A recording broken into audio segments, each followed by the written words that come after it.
Olá! Hoje eu vim perguntar para você que é professor e instrutor de yoga, se você já se viu um pouco confusa sobre as meditações, né? Porque a gente vê tantos estilos, maneiras de guiar meditações por aí, que às vezes a gente pode até se perguntar, né? O que é tradicional, que tipos de técnicas foram de fato passadas de discípulo para estudante, porque a gente vê tantas meditações guiadas, né? Meditação do perdão, da intuição, enfim, são tantos os temas que a gente vê por aí, né? Então, como é a meditação de acordo com a tradição, de acordo com o que foi falado lá atrás, no início de quando o yoga foi criado, né? De quando foi se compilada esse conhecimento, essa prática. Então, eu queria falar hoje do Samyama. Então, Samyama é esse processo, né, de meditação que está lá nos Yoga Shastras de Patanjali, né, antigamente conhecido como Sutras, mas após pesquisas descobriu-se que o próprio Patanjali foi o comentarista dos Sutras, então foi alterado, né, o título que se dá a essa obra. Então, não é mais Sutra, porque Patanjali também comentou os próprios aforismos, né? Então, hoje em dia chama-se, o termo mais correto tecnicamente é Shastra. Então, Yoga Shastra de Patanjali. Então, o Samyama, né, são esses 3 estágios da meditação, de acordo com Patanjali. E aí, eu quero falar também depois sobre como o Tantra enxerga a meditação, quais são as diferenças entre esse yoga que é considerado clássico, né, de Patanjali, Raja Yoga, e o Tantra. Então, essa parte que fala do Samyama tá lá no 3º capítulo dos Yoga Shastras, né? É o capítulo que fala dos poderes mentais. Então, Patanjali diz, né, que quando a gente pratica Samyama, esses estágios de meditação, a gente começa a adquirir os siddhis, esses poderes mentais. Então, os estágios de meditação são os 3 últimos passos dos 8 passos que Patanjali definiu, né, como são esse caminho para a gente viver no yoga. Então, esses 3, como eu disse, né, são as gradações, a progressão dos diferentes estágios, né, para se entrar nesse estado meditativo. Então, o primeiro é Dharana. Dharana é a concentração. Em seguida vem Dhyana, que aí é a meditação, né, a concentração sendo uma preparação para a meditação. E Samadhi sendo esse estágio mais profundo da meditação. Então, a gente tem Dharana, concentração, a gente tem Dhyana, que é a meditação, e em seguida a gente tem Samadhi, que é a absorção completa. Então, concentração, meditação, absorção completa. Essas são as gradações do Samyama, né? Esse passo a passo para o Samadhi.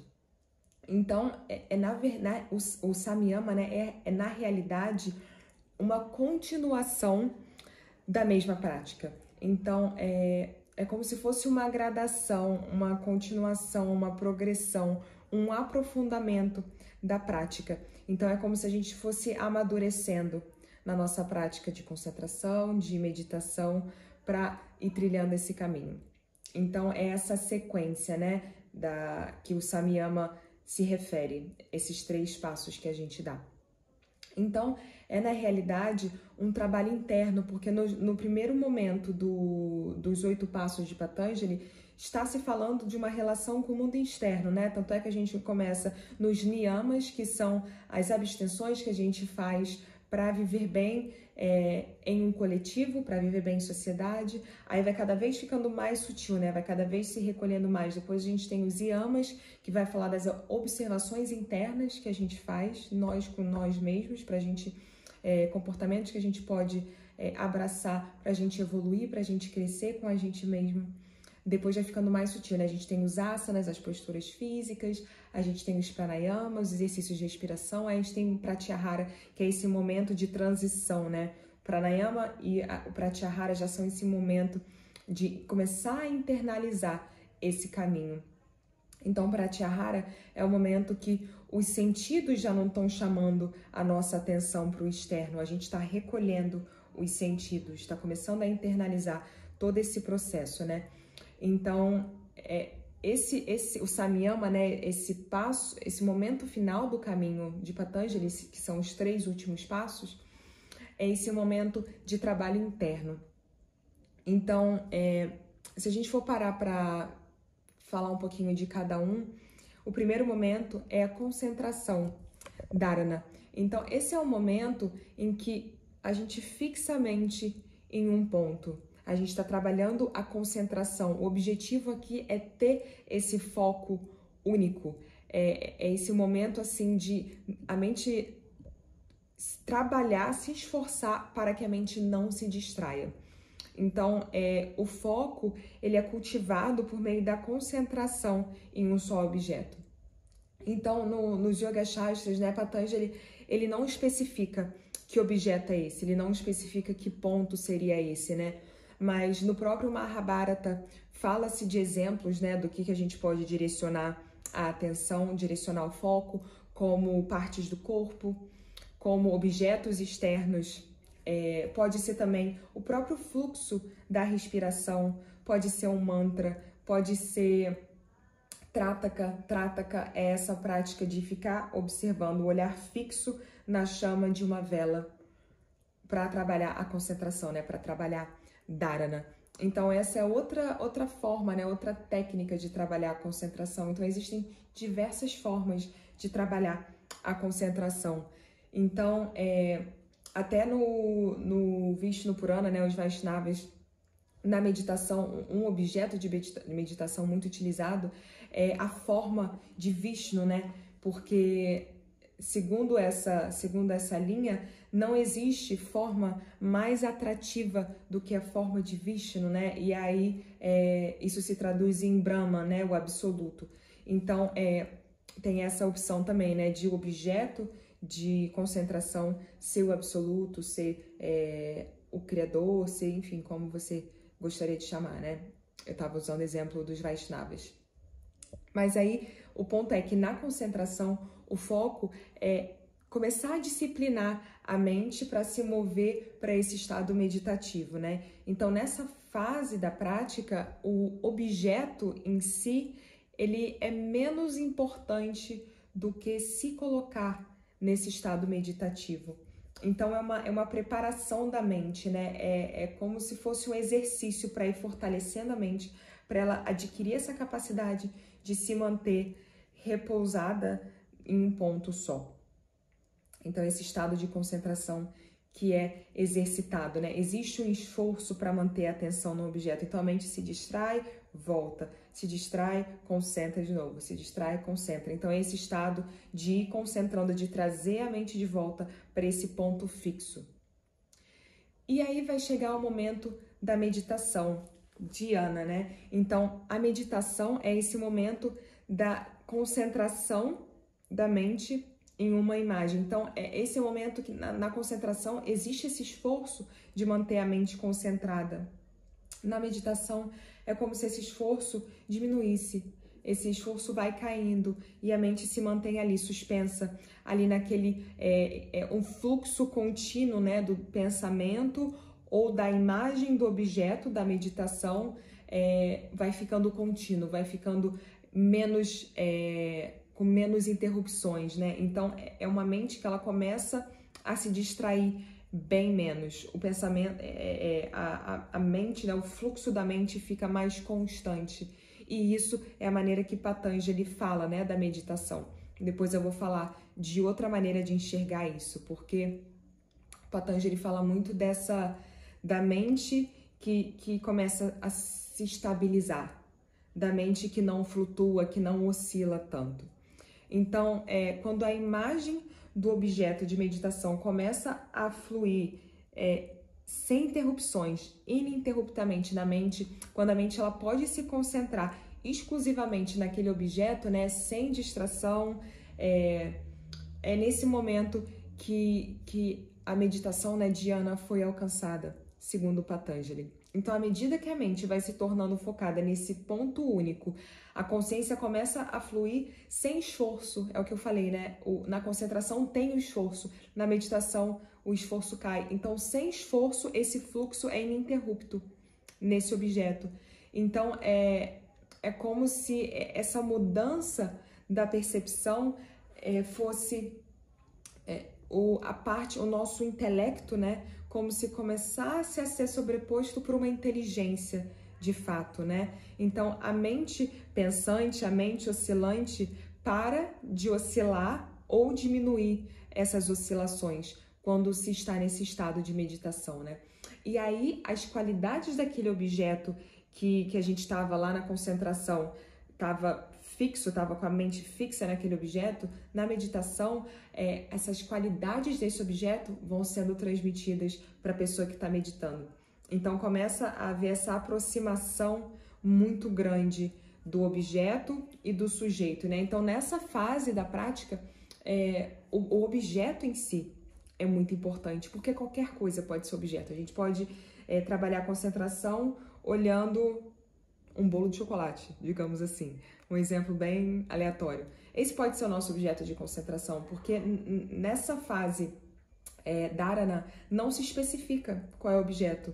É focar, o ponto é fixar a atenção em um objeto. Enfim, não se especifica qual objeto, né? Eu falei que Mahabharata traz umas opções, né? Tem outras escrituras que vão falar em outras. Mas é importante, né? Mas assim, pode ser, Patanjali não definiu, né? Que objetos, digamos assim.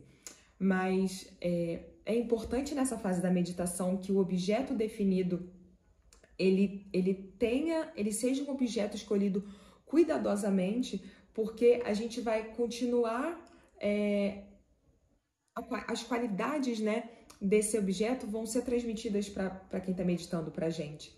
Então, com o tempo, né, conforme a gente vai todo dia meditando, se concentrando e meditando naquele objeto, a gente vai atrair as qualidades inerentes àquele objeto pra gente. A gente vai atraindo aquelas qualidades e isso vai começar a se fundir com a gente, né? Então, essas qualidades, elas se perduram mesmo depois que a gente medita. E aí, isso começa a moldar a gente, digamos assim. Então, através dessa repetição da prática da meditação, a mente lentamente começa a se tornar mais e mais parecida com o objeto que a gente escolhe, né? Então, é muito importante que o objeto escolhido para meditação seja algo auspicioso, né? Tanto é que é muito comum meditar com mantras, meditar na respiração, né? Então, é importante que esse objeto seja escolhido de maneira sábia, digamos assim. Então, dharana, esse momento da concentração, a gente começa dharana não, né? Dhyana, né? Esse momento da meditação, a gente tá falando da meditação. Esse momento da meditação, a gente começa a transcender o espaço, começa a transcender a ideia de tempo, a ideia de limitações. Então, é esse momento que o núcleo da nossa consciência individual começa a se expandir e se conectar com essa consciência universal infinita. Então, começa a haver essa expansão para isso ir se conectando, né? Então, depois eu vou até falar mais dos mantras, da importância dos mantras na meditação e até em outras formas de meditar, né? Porque, como eu falei, Patanjali foca muito nessa estabilização da mente, nesse fluxo contínuo da mente. Então, uma mente que vai vindo pensamentos, né, já sai desse estado de meditação, segundo Patanjali. Então, a diferença entre a concentração e a meditação é que na concentração, a atenção no objeto, ela se interrompe, tipo, ela vai para outro lugar, a atenção se perde, né, a gente se distrai, mas aí volta. Se distrai e volta. É um exercício de trazer a atenção de volta. Já na meditação, isso acontece sem interrupção, sem distração. É quando a mente está fluindo para o objeto sem interrupção. como se fosse um fiozinho de óleo que está caindo ininterruptamente. Enquanto a concentração é como se fosse gotinhas de água, que tem essa pausa, né? Que tem interrupção. Então a meditação é um fiozinho do óleo e a concentração é a meditação é um fiozinho do óleo e a concentração são as gotinhas, né? Porque tem as interrupções. É uma maneira de enxergar para compreender melhor, né? E aí, depois a gente se concentrou, a gente entrou no estado meditativo, que a gente começa, a pessoa meditando começa a se fundir com o objeto, que é o foco lá antes na concentração. Então, lembrando, né, que Samyama são essas 3 fases. Então, tá acontecendo não ao mesmo tempo. A gente, vamos dizer, a gente sentou para meditar, a gente começa com a concentração, vai avançando para a meditação, quem sabe chega em Samadhi, né? Tem vezes que a gente tenta meditar e nem passa da concentração. Nessa definição de Patanjali, né, do que é meditação. Depois a gente vai falar de outra. Então, em seguida, a gente parte para o Samadhi, que é essa ideia da pura absorção. É o momento da união com o objeto, da união com o divino. Depende do objeto que você optou, né? Por isso que, como eu estava falando, a escolha do objeto é muito importante. Então, quando a mente ela está tão totalmente absorvida no objeto de meditação, que é como se a mente perdesse a noção de si mesma, né? É como uma mente autoconsciente, como uma mente reflexiva. Então, não existe um reconhecimento mental, digamos assim, do que é o objeto. É esse fundir do sujeito, né, da pessoa que está meditando, e do objeto. Torna-se um, funde-se. Então, o Samadhi representa esse estado profundo de clareza, esse estado profundo de percepção. Então, à medida que a nossa prática vai se aprofundando, a gente percebe mais e mais as qualidades inerentes, né, do objeto. Então, até chegar eventualmente nesse lugar, nesse estado que não tem mais distinção entre o sujeito e o objeto. A pessoa que está lá meditando e o objeto da meditação se absorvem, se fundem. Então, tanto é que ouve-se muito falar, né, ou talvez você já até tenha experienciado numa meditação, essa sensação de ser tudo, né, de não haver limites entre você e todo, os outros seres, a natureza, o universo. Essa sensação de união, de absorção completa. Então, o Samadhi é esse ponto, né, esse conhecimento da verdade mais elevadas, além do limite da nossa identidade humana, além de limites, é ilimitado, né? A gente não é mais uma coisa ou outra, é como se os rótulos caíssem, né? A gente simplesmente é. A gente existe, a gente é a própria existência.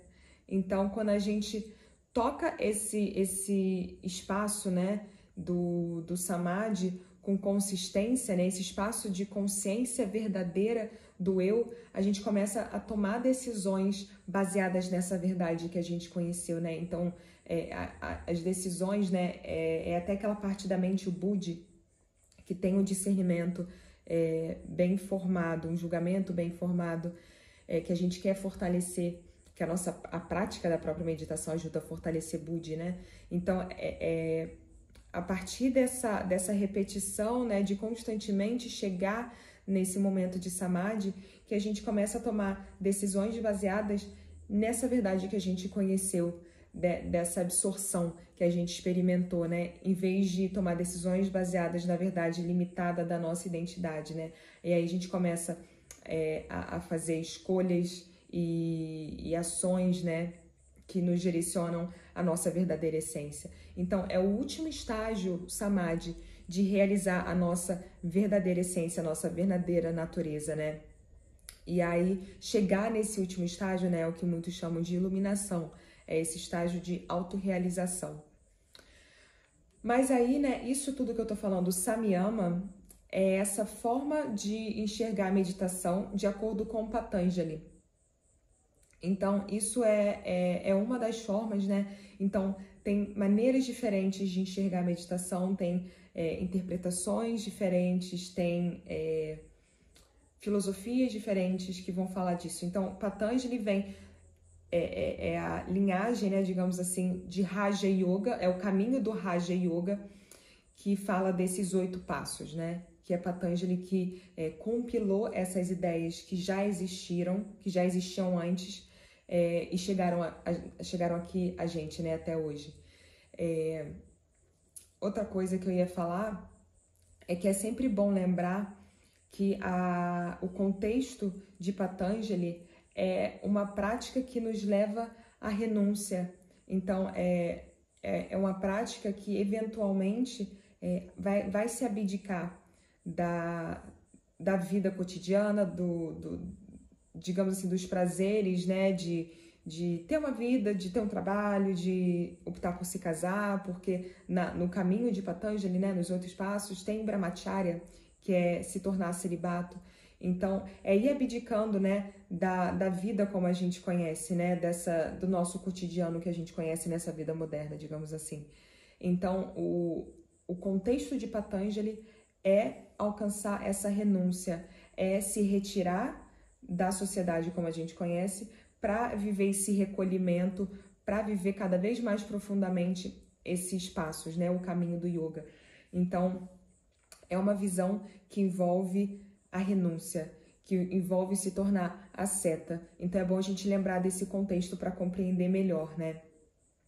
Porque a maneira que o Tantra enxerga a meditação é diferente da maneira que Patanjali enxergava, né? Que Patanjali trouxe para a gente, né? Que ele resumiu lá para a gente em aforismos para chegar até aqui, né? Como chegou para a gente. Então,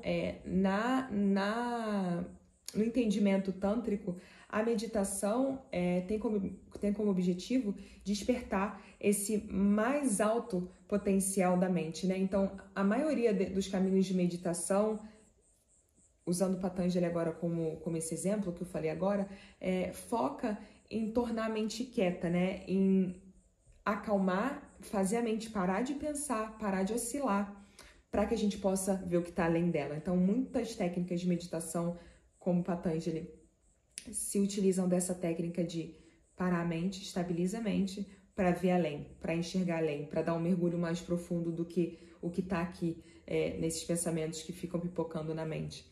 Então, esse desenvolver da consciência que testemunha tudo, que observa tudo. Então, essa é a forma mais comum, né, de ver de meditação. Tanto é que muitas vezes a gente entra em conflito, né? Nossa, mas eu acho que eu não vou conseguir meditar porque eu não consigo parar minha mente. Minha mente tá pensando, como é que eu vou conseguir parar a mente, né? Então, eu vejo muitos alunos falando que não conseguem meditar porque a mente não para. Então, o Tantra enxerga de outra maneira, né? É claro que os yogis que vêm dessa linhagem tântrica também enxergam os benefícios dessa meditação que tenta estabilizar a mente, só que traz uma abordagem bem diferente, né? Então, em vez de acalmar a mente, a meditação tântrica entende que é natural da mente se mover. É completamente natural. É isso que a mente faz, né? A mente tá ali para pensar. Então, a mente, ela tem essa tendência de ser atraída, de ser seduzida por algo mais interessante, por um pensamento mais interessante, por uma próxima atividade mais interessante. Então, é isso que a mente faz, é natural da mente isso. Então, a estratégia, digamos assim, que o Tantra utiliza é ir dando coisinhas progressivamente e cada vez mais aumentando a potência do que é alimentado na mente. Então, cada vez mais objetos que sejam mais carregados positivamente para ter essa absorção, né? Quando chega esse momento da absorção, da união com o objeto, trazer potência. Então, a mente, né, vai se tornando mais parecida com o objeto, a mente vai se fundindo. Então, se trouxer objetos que tragam essa potência, que tragam essa carga positiva, a mente vai cada vez mais refletindo isso, vai cada vez mais se fundindo com isso. Então, na meditação, na linhagem tântrica, né, ultrapassa-se essa ideia de mobilidade mental, né, de estabilidade mental. Então, acessar a ideia de acessar o poder que está nessas profundezas da estabilidade. Então, traz uma camada sutil, né? Que vai além de parar a mente, pausa os pensamentos, né? Então, é uma forma, segundo os tântricos, né? De acessar o infinito, de acessar o absoluto diretamente com essa fusão cada vez mais, né? Da mente com o objeto. Então, as formas mais comuns de meditação no Tantra são chamadas de Kriya, né? E o foco, o objeto, ou é um yantra ou é o mantra. Então, tem essas duas opções, geralmente, né? Então, os yantras, eles são... Yantras é muito referido, né? Como um desenho, uma imagem geométrica que traz símbolos. Mas, além disso, né? O Tantra enxerga os yantras como um veículo para a evolução. O yantra é um campo energético, forma-se um campo energético com o yantra, né? Então, eles podem ser internos, eles podem ser externos, porque tudo que foi criado no universo tem energia, tudo que foi criado vibra, né? E essas ondas vibratórias, essas frequências podem ser observadas em estados profundos de meditação, né? Então, o yoga, na visão do Tantra, é visto como esse sistema que vai permitir a gente ouvir a canção da alma, né? Aquilo que a própria Gita fala, né? Da gente ouvir o nosso chamado, digamos assim, ouvir o nosso Dharma, se conectar com o nosso Dharma. Então, yoga é a ferramenta que vai fazer a gente se conectar, ouvir a nossa verdadeira essência, né? Ouvir a canção da alma, digamos assim. E aí, né, a gente tem também os mantras. Então, o mantra tem um poder muito forte na meditação tântrica, porque o mantra é visto como o maior objeto da meditação, como o objetivo, né? O objetivo é focar no mantra, é trazer o mantra, atrair o mantra para si, né? Então, o próprio significado da palavra mantra é expandir a mente. Essa é a tradução de mantra, né? Expansão e mente, expandir a mente. Então, o Tantra diz que o mantra, na verdade, não é ponte, não é caminho para o divino, né? Vai além. O Tantra diz que o mantra é o divino, é diretamente divino. Então, não tem ponte, não tem atalho, não tem caminho, simplesmente é. O Tantra é o divino. Então, tem até, né, até usando a Bíblia como exemplo. No início da Bíblia disse, né, que no princípio era a palavra estava com Deus, a palavra era Deus. E aí, os Vedas também trazem essa mesma forma de entender a palavra, né, entender o verbo, entender o som como o princípio, como Deus, como o próprio Deus, né? Os Vedas falam de uma forma muito parecida com a Bíblia, só que em vez de se referir a Deus, fala em Brahman, né? O absoluto, para os Vedas, na cultura védica, né? Na filosofia védica. Então, o som e a vibração, o mantra traz a vibração, né? É a base da criação manifesta, né? Por isso, o mantra, ele é visto como esse objeto supremo da meditação no Tantra, né? Então, se a gente para observar a meditação, o Samyama, né? O caminho, os estágios diferentes da meditação de Patanjali são bem diferentes da meditação tântrica, da forma que Tantra enxerga a meditação, né? Porque Patanjali quer cessar, quer deixar que as oscilações da mente se acalmem, se estabilizem, enquanto no Tantra, não sei se vocês já praticaram, né, meditação tântrica, só que tem muitos elementos, a gente começa a enxergar chakra, desenhos, formas e yantras, e vai visualizando em diversas partes do corpo. Por exemplo, né, tem diversas formas, diversas meditações diferentes no Tantra, mas todos trazem essa carga de dar à mente o que fazer. Então, em vez de parar a mente, no Tantra as meditações dão atividades, digamos assim, para a mente, dão objetos para a mente ir se envolvendo. Então, em vez da mente oscilar, flutuar e tentar traz de volta, no Tantra A mente é envolvida, é seduzida por esses objetos, esses temas de potência, para elevar a potência da mente, para a gente entrar em contato com a nossa verdadeira essência. Então, são caminhos diferentes, né, para chegar em locais muito parecidos, né, para esse objetivo comum. Então, existem diversas formas de meditação. Então, é interessante a gente buscar compreender, né, o contexto de cada um, entender de onde veio. Tem muitas meditações que, na verdade, são visualizações e não são, na verdade, meditações, né, usando o termo técnico, digamos assim, né.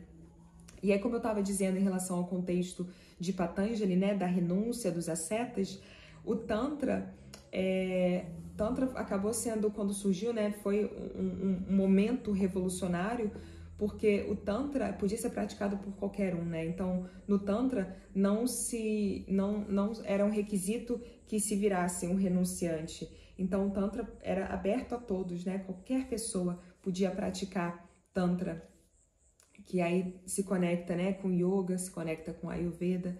Então, o Tantra tornou-se inclusivo, tornou o Yoga inclusivo naquele momento em que surge. Então, no Tantra, não se requer que a pessoa vá lá para a montanha meditar e virar celibato, abdicar da vida, do trabalho, de ter filhos, etc. O Tantra é acessível para todas as pessoas, para quem quiser praticar. Então, é interessante conhecer o contexto de ambos, né?